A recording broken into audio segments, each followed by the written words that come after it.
so hi hello' গাইছ মই বাস্তৱ ডেকাই আপোনালোকক স্বাগতম জনাইছোঁ মোৰ ইউটিউব চেনেল মি বাস্তৱ ডেকালৈ আজি আপোনালোকক দেখাম মই আমাৰ পুখুৰী পাৰটো তেন্তে আপোনালোকে চাই লওক আমাৰ পুখুৰী পাৰৰ ভিউটো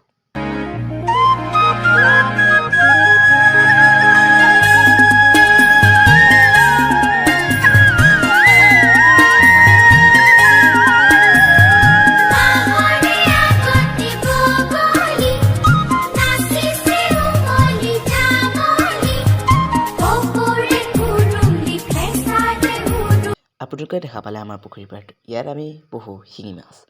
আৰু এইখন আছিল আমাৰ আগতে গাহৰি ফাৰ্ম ইয়াত আমি এতিয়া এই টেংকি এটা বনাই শিঙি মাছৰ পালন কৰি আছোঁ আপোনালোকে চাওক আমি দানা দি আপোনালোকে শিঙি মাছবোৰ দেখাই আছোঁ দেখা পাইছে মাছবোৰে কেনেকৈ দানা খাইছে অন্য এটা ভিডিঅ' লগ পোৱাৰ আশাৰে আজিলৈ বাই বাই